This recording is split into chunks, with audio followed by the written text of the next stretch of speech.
Federal Reserve is totally private, and Alan Greenspan 2 weeks ago on PBS on Lair NewsHour said on record that they are above the law, the Congress, the President, everyone. No court can do anything. We run America. What is the proper relationship, what should be the proper relationship between a chairman of the Fed and a president of the United States? Well, first of all, the Federal Reserve is an independent agency, and that means basically that there is no other agency of government which can overrule actions that we take. So long as that is in place and there is no evidence that the administration or the Congress or anybody else is requesting that we do things other than what we think is the appropriate thing, then what the relationships are don't frankly matter. Notice what Greenspan is saying. Greenspan is saying the Federal Reserve is beyond the law. And in reality, they are in practice beyond the law. Nobody, as far as I know, has ever audited the Federal Reserve. One of the first things we ought to do when we nationalize the Fed is go in there and find out the audit. Who stole money? Who engaged in corruption? There's a whole series of people going back to Volcker, to Greenspan, to Bernanke, and so forth. Think of the arrogance of private group of banks that have bankrupted the nation by design so they can repo the country. A private group of banks that loaned us our own money back are telling us they're above the law. You are not above the law, criminals. No one is above the law.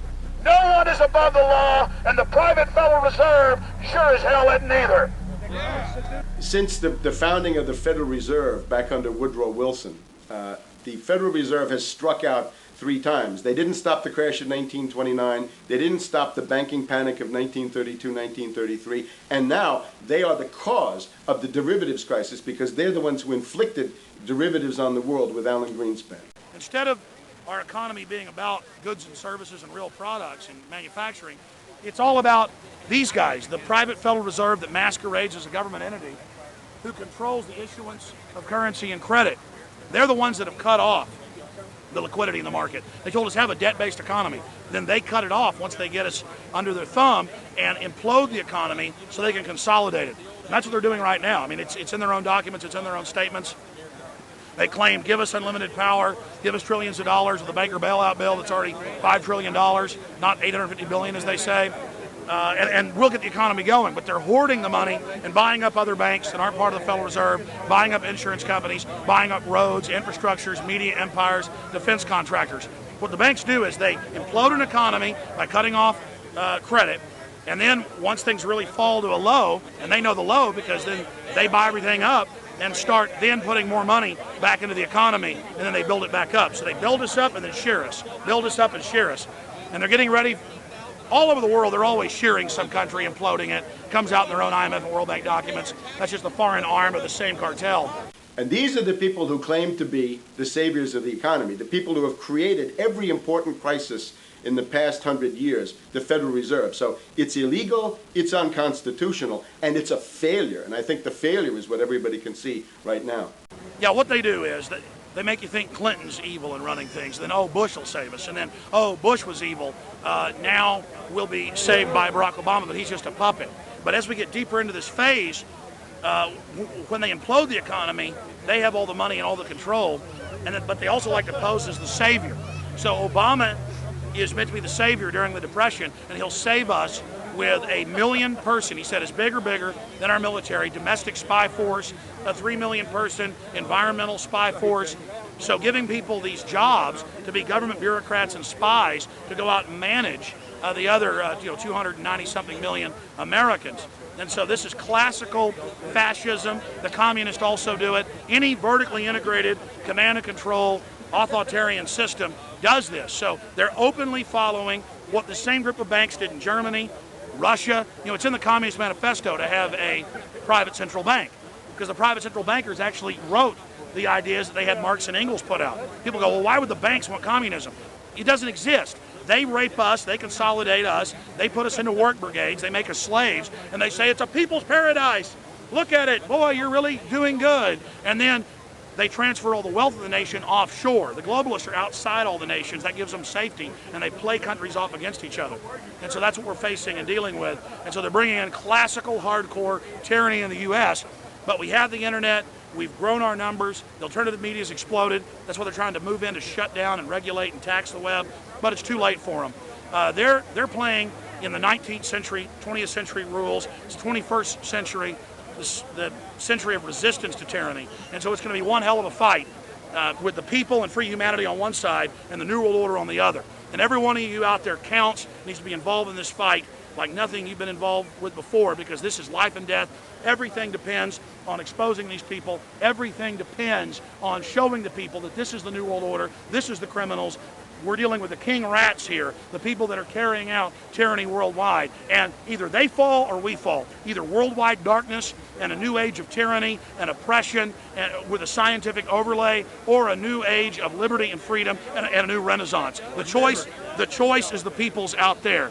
Okay, we can tell you what's going on. You can check it out for yourself and find out it's true. But don't wait. Investigate now. Get involved now. Go out there and reach out now. We don't have time.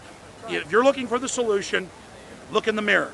Look right into the mirror, because you out there, men, women, old, young, black, white, doesn't matter. It's going to be up to you if they win or if liberty succeeds and the people have a chance of having any future. These are cold-blooded eugenicists. These are cold-blooded people who think they're God, think that they're our masters, that think that we're animals. These are the guys that funded Lenin and Stalin and Hitler and Mao. These are the guys, it's all on record, that bankroll this stuff. They are hardcore vicious, and they must be resisted. Up until about the Kennedy assassination and the beginning of the war in Vietnam, the United States is a very powerful engine for world progress. It's the assassinations, the Kennedy assassination and the others in the 1960s, the beginning of the Vietnam War, and the beginning of the absolute domination of the Wall Street group over every other interest. Nobody else counts except the Wall Street money masters. That has now made the United States into no longer a force for progress, but something very different, often a force for destruction in the world. That doesn't need to remain that way. The interest of the American people is to fight to take your government back from Wall Street and make the United States a force for progress in the world, which we easily could do if we could just break the power of the people behind Obama. The main banks of Europe, which were started by Adam Weishaupt and Rothschild, the Banque Nationale de Paris, the Bank of England, the Bank of Italy, have all financed the messianic and war leaders of the last 200 years. Napoleon, Lenin, Stalin. They backed Adolf Hitler. They backed Franklin Delano Roosevelt. And they are backing right now Barack Obama. The banking cartel had established a beachhead in 1913 through the Federal Reserve Act.